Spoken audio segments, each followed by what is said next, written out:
Hey les petits potes, c'est quoi? J'espère que vous allez bien. On est aujourd'hui le 8 décembre et on va pouvoir déballer ensemble le 8ème paquet de ce calendrier. Mais avant toute chose, pensez au petit like, au petit commentaire et à l'abonnement. Ça ferait extrêmement plaisir et en plus ça soutient la chaîne. Et avant de déballer ce 8ème paquet les petits potes, jingle.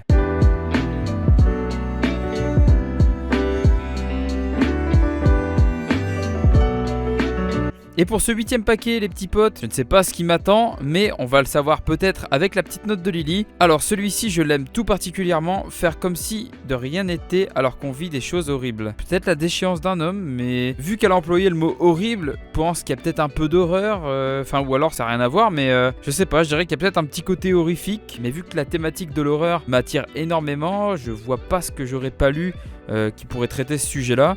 À part la déchéance d'un homme que j'ai pas encore lu, quoique le format en vrai correspondrait, mais il me semble que la déchéance d'un homme est plus épais habituellement. Je sais pas du tout qu'est-ce qu'il y aurait en série horreur, mais là franchement les gars je sèche complètement, je vois pas du tout ce que c'est.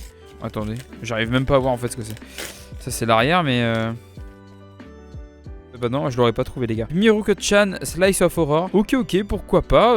Bah les gars, on va lire ça. En plus, Lily m'avait dit que c'était une série qui me plairait sûrement. Bah vous savez quoi les gars, je vais lire ça tout de suite et on se retrouve ensuite pour que je vous donne mon avis.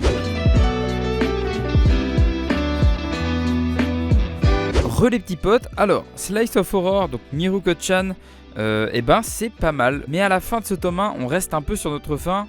Mais de ce que me disait Lily à première vue, les deux premiers tomes étaient sortis ensemble et il faut les lire à la suite pour vraiment se plonger dans le truc. Mais en tout cas, après la lecture du premier tome, il y a plusieurs pages, ça met un peu mal à l'aise. D'ailleurs les gars, je sais pas si vous l'aviez remarqué, moi je l'avais pas remarqué, mais si vous regardez bien dans les yeux de notre protagoniste, on voit un visage se dessiner. Alors, je sais pas si on le voit bien à la caméra. Si justement vous enlevez la jaquette, vous avez à l'inverse le visage que l'on voit dans son œil. En vrai, il y a beaucoup de fantômes dans cet esprit-là. Entre la décomposition, le fait qu'il soit complètement vrillé pour certains, des bras ou un cou complètement démesuré. Et en vrai, il y a une petite gêne qui s'installe. C'est assez glaçant, j'ai envie de vous dire. Et pour ce qui est du résumé, on va suivre notre jeune protagoniste. Et elle semble capable de voir des fantômes. Des fantômes qui pour certains sont en état de décomposition et tout. Et justement qui des fois essayent de lui parler.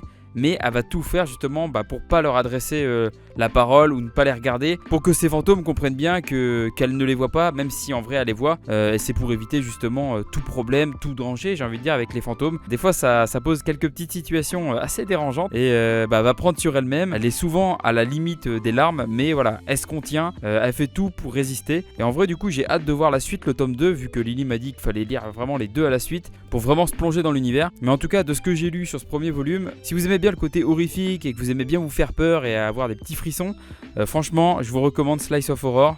Vous serez pas déçus. J'espère que ce 8ème avis vous aura plu les petits potes. Sur ce, je compte sur vous pour être là demain pour le 9 décembre. En attendant, portez-vous bien. C'était quoi? Allez, ciao ciao.